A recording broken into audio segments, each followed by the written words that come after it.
guys, welcome back to another episode of Chats from the Blog Cabin. You know, the show where I invite people into the blog cabin virtually to chat about life.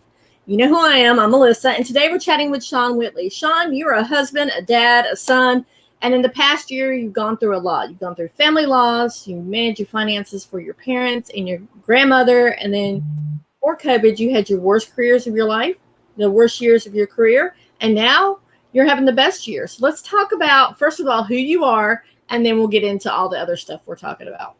Yeah, no, absolutely. Thank you for having me. As you mentioned, yes, I am a husband. We've actually been married coming up on our 10-year anniversary. So that's exciting. And we have two children, my daughter who just turned 7 and my son who's about to turn 5. And I currently run the sales organization for a company called Mito that does communications. So any sort of SMS that you might receive from websites or brands. That's our core service. And then at the same time, you know, I'm into music and sports and I don't know. I hate saying a typical guy because there's no classifications anymore. And I just enjoy spending my time with my family. I've learned over the last couple of years that that's become a much bigger priority to me than it may have been a few years ago. So let's talk about that. What was the shift that made it become more of a priority for you? Well, there was two things. My last company, I was traveling internationally probably every other month. At one point, it was every 5 weeks. And thankfully, that was the stage where my daughter was our only child. And she was just, you know, the little blob that, you know, would smile at you, but wasn't really doing anything. So it was the time that I could do the travel. And as she got older, I started to think about like all of the life events that I don't want to miss. And I was very, very fortunate that I didn't miss her walking or her first of, all the major milestones. But I thought as I continue down this path, there's going to be more things like ballet recitals or her gymnastics performances or whatever she wants that is special to her to show to me. I didn't want it to conflict with my availability. I wanted to be there because there is only one life. And once the kids are also 18 and they leave, they're not going to have that anymore. I mean, there's other stages and other things that happen, but I've always known and always been told that life goes really quickly. And I don't know. I just feel like I just blinked my eyes and now she's 7 years old. Mm-hmm. Like really, it was like 7 minutes. The second thing that really changed my perspective was actually when Kobe Bryant passed away. Mm-hmm. Now, I was a big Lakers fan growing up here in LA, so that's part of it. I liked Kobe as an incredible basketball player, but there was something about his last chapter here that wasn't finished because he started really spending a lot of time in the coaching side of things with children. Like he obviously was coaching up his daughter to be an amazing athlete, and he was working with all these different children on the teams and stuff and giving back a lot. And so I just felt like when he passed away suddenly and with his daughter with him, it just really hit me. I mean, I don't know how to explain it without going really dark here. I'm not trying to go down that part of the story, but it just made me realize like it wasn't all the other things I was doing at work and all that stuff. Like, yeah, of course you need to make money and you need to provide a life for your kids. And like, that's the ultimate goal, is to give them a better life than what you had. And I feel like we're charting towards that direction, but I wanted to like make sure that I was around. So I actually decided to leave my company after 10 years and look for a job where I could work full-time from home.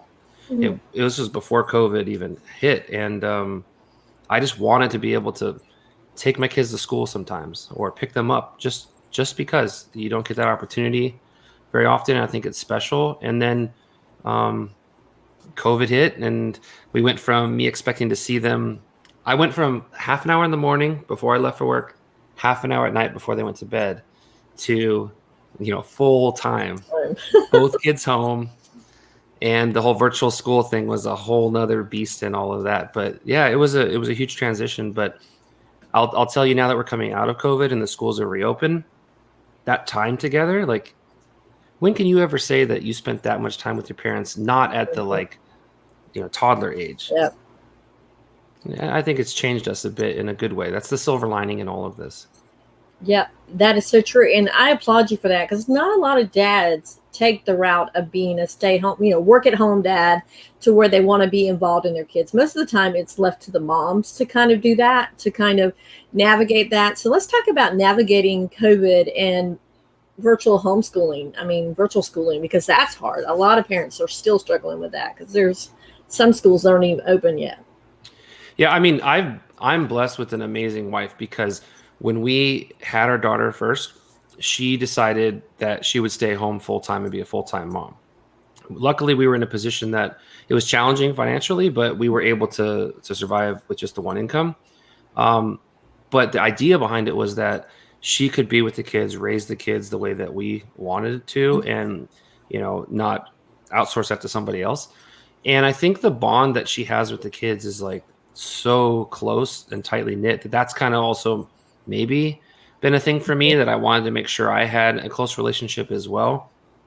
Not just be that absent father or something like that. I don't know. I go down this whole like psychology path and wonder if like there's something there that I'm needing to uncover. But either way, it's like when we shifted to virtual, my wife was doing it where she would sit. Well, first of all, my daughter, for whatever reason, doesn't want to be up in her room by herself. Mm. She like gets scared, or she's just like, she just throws a fit if she's alone. So my wife would go and sit in her room and work on the computer and do other things, just to be there. And then I'd be downstairs in the office working because my company is based in Europe. So I have all morning meetings for the most part. Then the afternoon would roll around. She'd be done with school. I would sort of take over as the full-time dad, and I would stop working in the mid-afternoons, and my wife would start working, like officially, like calls and all the busy stuff that she can't do just quietly on a computer in a room. So we luckily were able to work out a schedule that was flexible, but at first, like, it didn't work very well. And when it comes to homework, my daughter just does not have the patience to like work with Mhm. my wife for some reason. So I was the one always helping her with her homework. And I mean, still to this day, when she comes home from school, like I'm the one that gets her on her iPad and helps her do her homework. So, I mean, that was a transition too, because patience, man. Like Mhm. when you're like, this is so simple, 1 + 1, those kinds of things. Why aren't you getting this? You've got it last year, and it's just COVID like turned everything upside down, and they definitely took a step back and had to rebuild some things. And it was a different type of interaction with their teachers and peers in the class. Man, it was a struggle to say the least. Do you appreciate teachers now more, seeing what you had to go through virtual schooling? Do you appreciate them a little bit more? So I have to say, honestly, it sounds wrong to say this, no, but I'm saying that because my mom has been a preschool teacher for Mm. over 40 years. And I grew up in that. I went to that school when I was at the age for preschool. And then all through elementary and stuff, I would come and visit after I was out of school.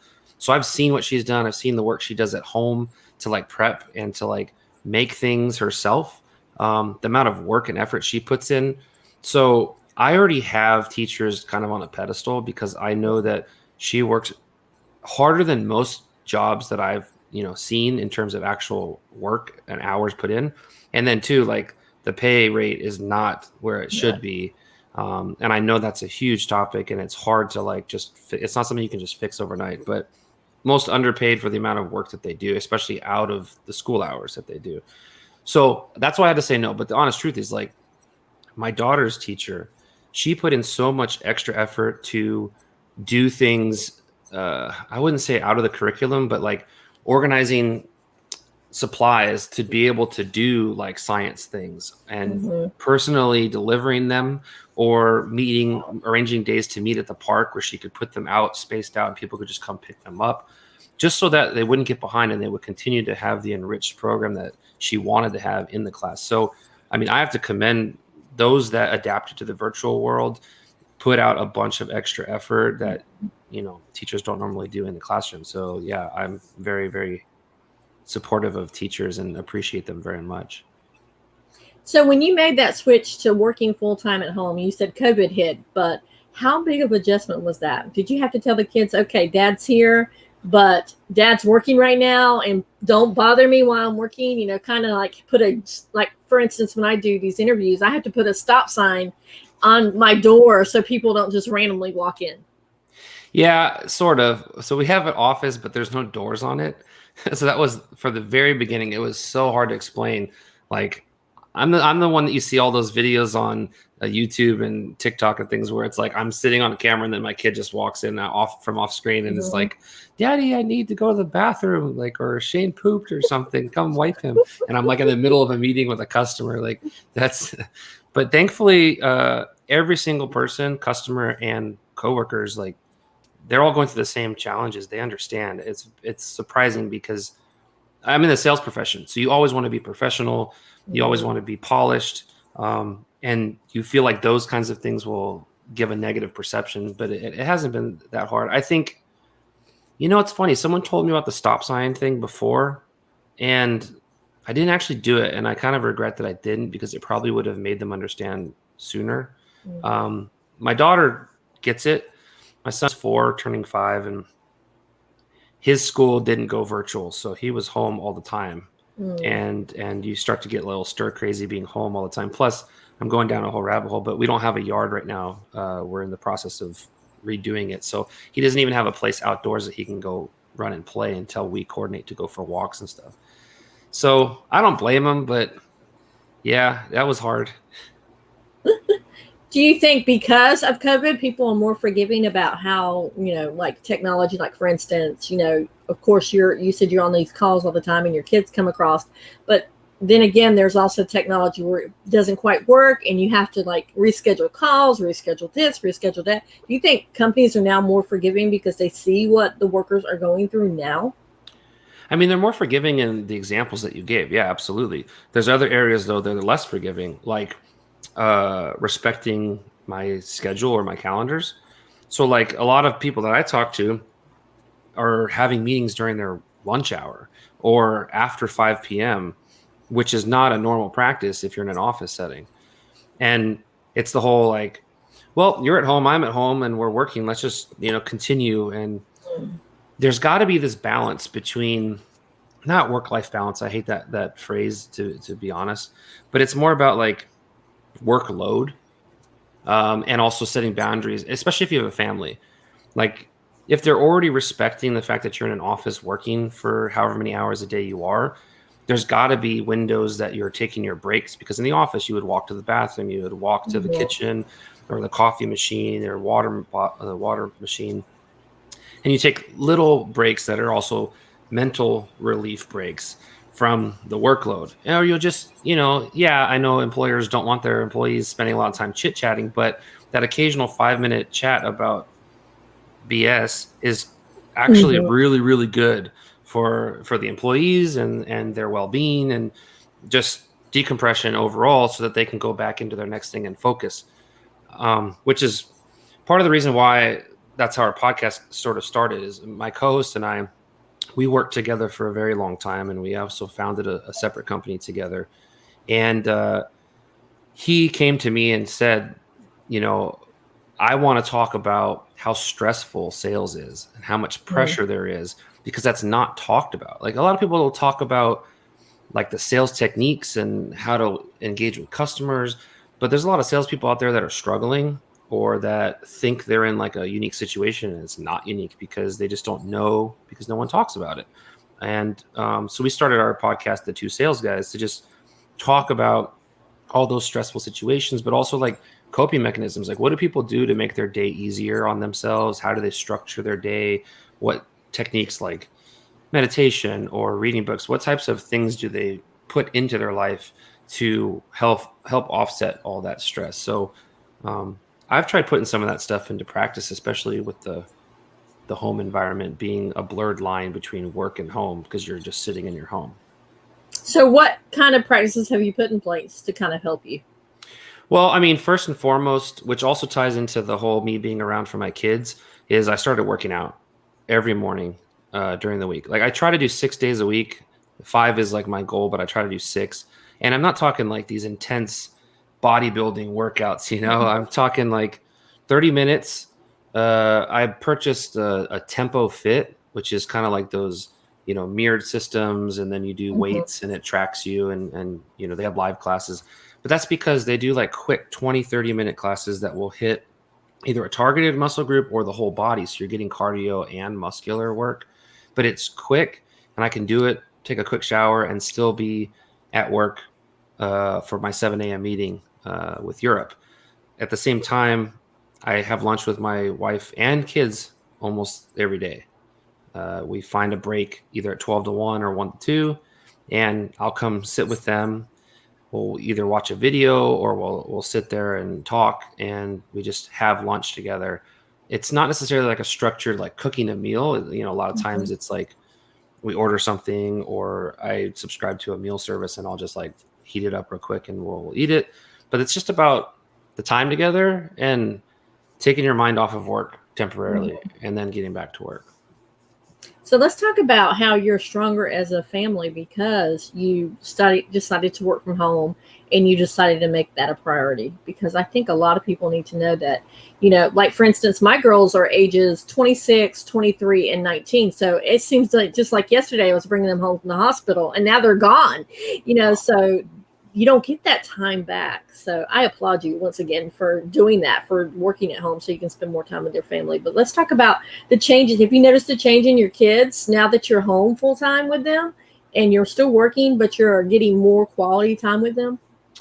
I just think like we're definitely closer. Um, so because my son's not in virtual school, there'll be a lot of times that I'm in the office and he's just sitting right next to me. Either, I'll let him watch some like educational programs on the television, or he'll be like talking with me when I'm not in an actual meeting. And I just feel like he's kind of like my little sidekick. Like I'll, be around the office and he'll just be there. And then what we also started doing, it wasn't like a scheduled thing, but probably 4 days a week, up until this last week, actually, we were going on walks every afternoon, Mhm. just before dinner time. And, um, not like a quick walk either. It was like a 30-minute walk. We have Mhm. our little community and we just go a couple laps around the community. And I think that's something that they look forward to a lot because it's with us. I mean, Mhm. they could easily go with some of our neighbors' kids, but they always want to go on the walk with us. So I think we've gotten closer. I don't see their personalities changing, other than my daughter showing her like teenager energy coming out a little early, sassy, right?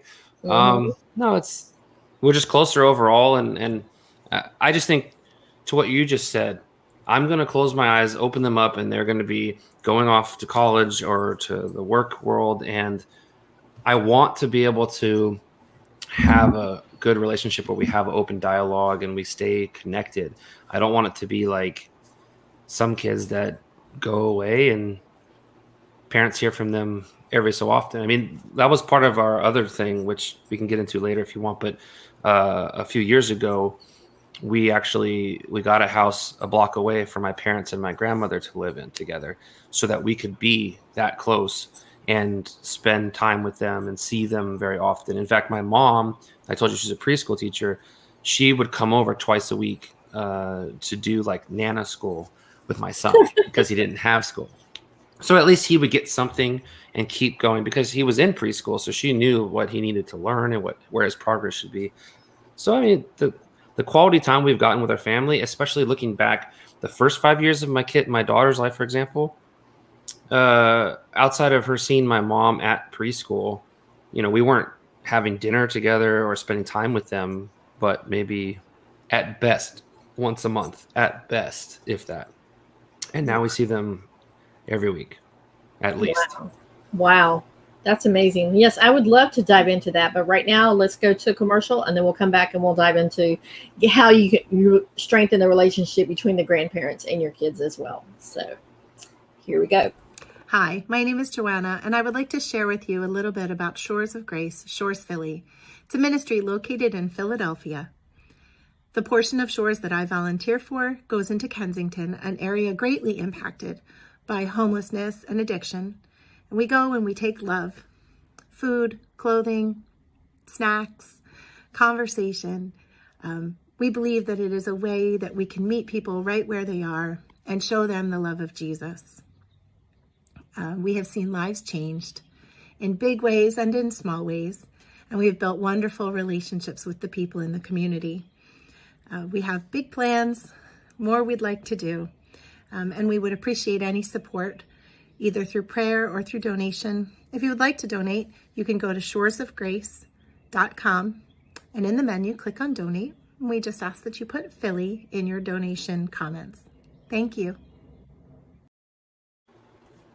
And we're back with Sean. Sean, you mentioned before we went on break how you got a house closer to your parent, or your parents got a house closer to you guys, so that they can experience their grandkids more. So let's talk about that, because I think a lot of people forget. Before, in the older days, grandparents lived with their kids, but now we're moving away from that. And I love the way you're moving closer back to that, so that the kids can learn about their roots. So let's talk about that. Yeah, it was. So it was a little tricky. The way that it worked was my parents actually used to live in the house that my great-grandfather built for my great-grandmother. And my grandmother lived with my grandfather in their house. And my grandfather passed away a few years ago. And so when my grandmother was left by herself, she was in a 2-story home. And, the financial situation on fixed income versus the expenses is always like a tricky balance at that point of your life. So we were trying to figure out how we could stabilize the financial situation, but also get to spend more time together. So the whole process started where we found this community. Before we even made the move to this community, we made their move first. Mm-hmm. So they could consolidate the 2 houses into one and then be in a better financial situation, but then also have us simultaneously move in to the same community right thereafter, so that we could all be together. And I mean, in the very beginning, we were going over to their house all the time. They were coming over here. Of course, as life goes on and things get busier, it becomes a little bit less, but it's significantly more than it was prior to all this change. But yeah, I mean, the fact that my grandmother can see her great grandchildren, and like for Mother's Day, what we actually are doing is my sister lives back in Missouri, and she just had a baby, I think 2 months ago. I might be wrong on the exact dates. I'm not good with dates, but she'll be flying out here with her husband, her son, and their other son.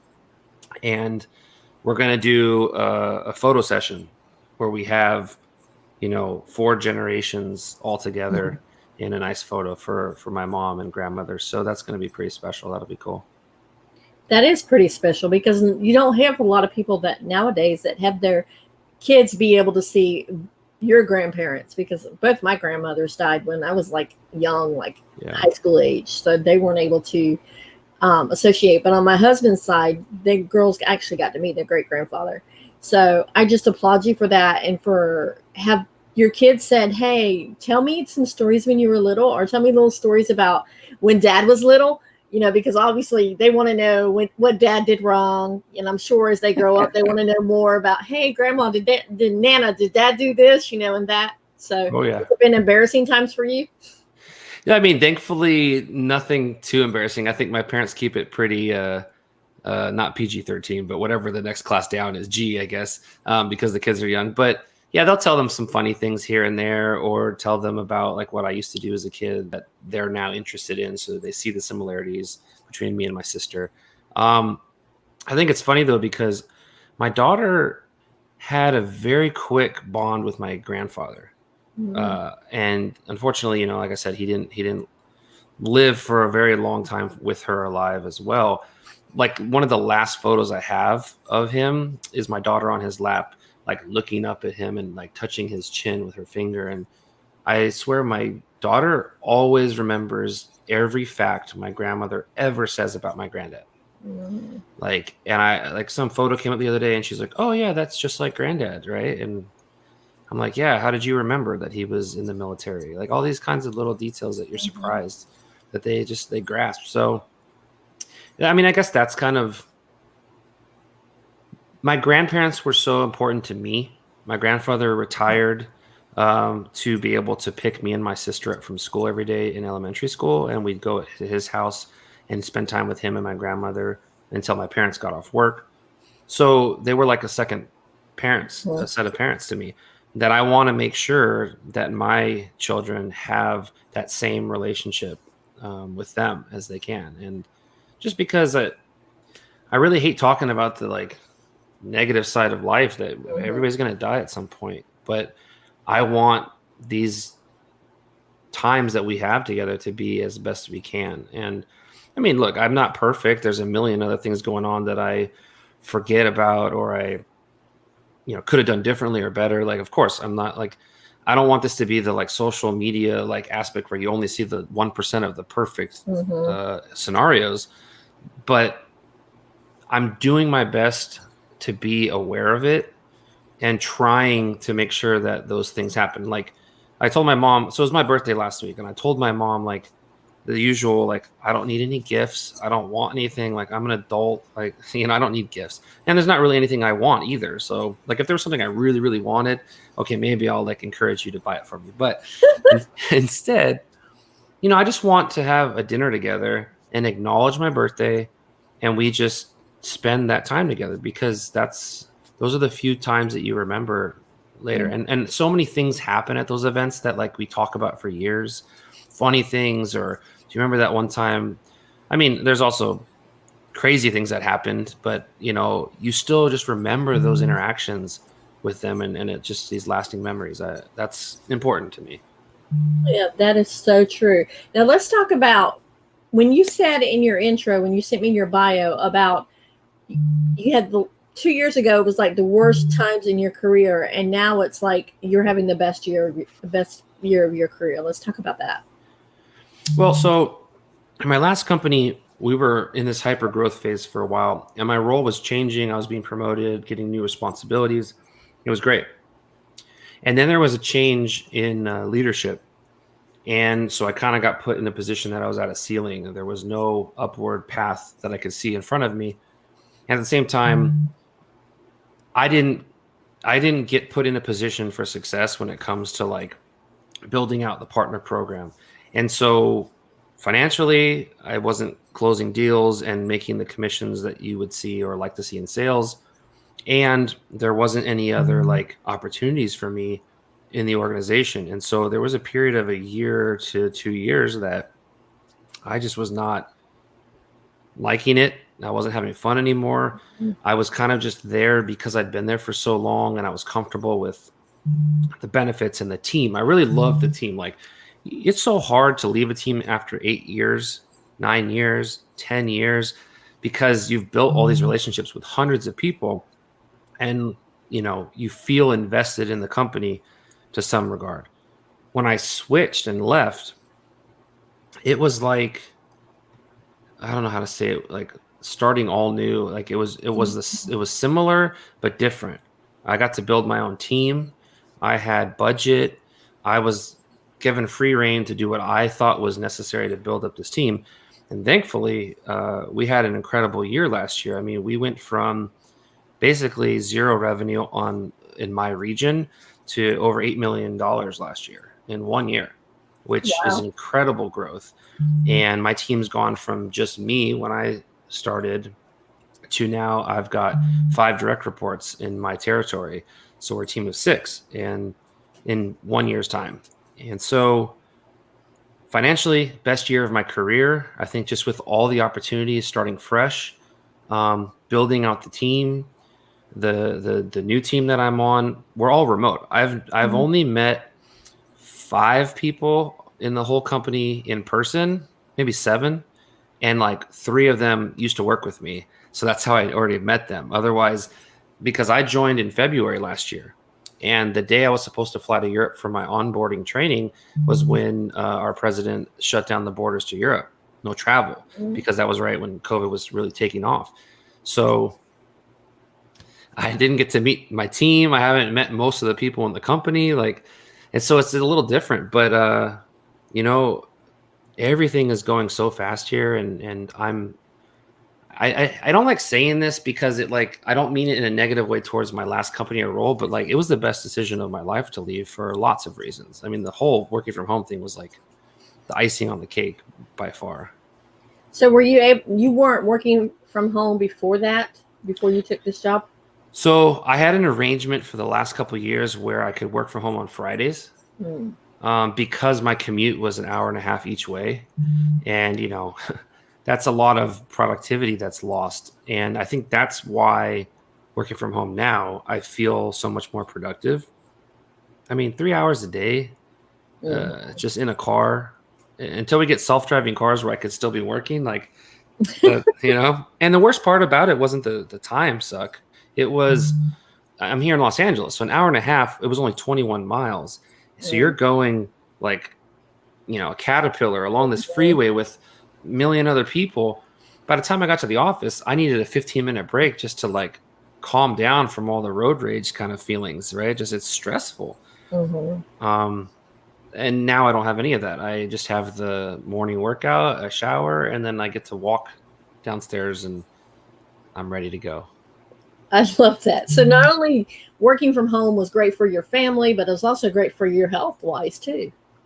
Yeah, I mean, sitting in a car for 3 hours a day, that's bad. And the fact that you can get used to that is not good. People that are used to sitting in traffic for so long, like that's not good for your body. It's not good for your mind. And like I said, the challenge that I always argue with my wife about, not argue, but debated with her was, I want to work out so that I'm healthier. But if I work out, then I have to sacrifice time at home with the kids. Either I have to leave earlier to go to the gym before work, or I have to go after work and not get home until after they're asleep. And it was always this dilemma that for multiple years, I just defaulted to not go to the gym, to not sacrifice that time with the kids. Now I don't have that. I get up and I work out before they're awake, or they wake up while I'm working out. So I'm finishing up. And so I feel healthier because of it. And yeah, it's just much better not sitting in a car all day. Yeah, I can imagine because I have a daughter that lives out in California. Her and her husband are going to graduate school out there. And when they first moved, because she goes to graduate school in Riverside and he goes to graduate school in Pasadena, they picked Sonoma because they figured, okay, it's right there in the middle. But then they decided after a year or so of living there, they were going to move to Pasadena because her commute was so much easier than his commute because he's going toward LA. So yeah. I can just imagine that. Yeah. Well, it's funny because when we moved into this new community 2 years ago, my commute is the exact same distance, maybe 3 miles further, but it's like easy 3 miles, no traffic. So let's just say it's equal. The only option I had at my last house was to take the 101 freeway to the 405 freeway, which are the two of the most notorious freeways in LA outside of the 5 or the 110. Instead, now I could go that way still if I wanted to, or I could take Topanga Canyon to PCH right along the ocean. And even though it takes the same amount of time and it's the same distance, it was better because there was not as much traffic. So you're cruising through the canyon, which has, trees and beautiful greenery. Then you emerge out at sunrise timeline over the ocean and you just get to see it. So it was when I would take that route, I would definitely arrive at the office much more calm and better state of mind than I would sitting through the parking lot of the 405. So just those little changes, even though it's the same stuff, sets you up in a different way when you walk into the office. Yeah, that's so true. Now let's talk about your mindset. How do you separate work from home? Because like you said earlier, there are some people that expect you like be on calls at 5 after 5 because you're working from home, or eat through your lunch hour, or work through your lunch hour. How do you make that distinction? Okay, this is work time, this is home time. So I actually recently finished a book called Done by Noon.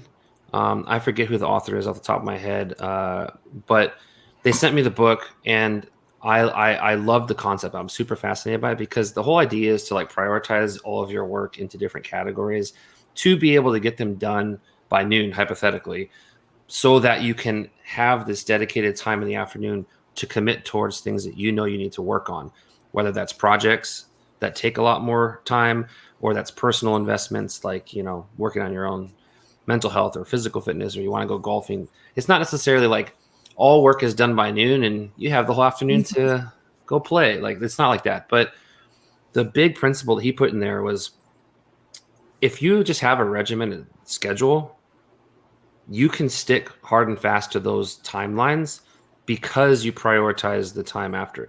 So I don't remember the exact timing he does, but he's basically done every day at 5. It doesn't matter what's going on unless there's like an emergency firefight, which almost never happens because of how he structures his day. And he commits that time to his family. It's on his schedule as family time.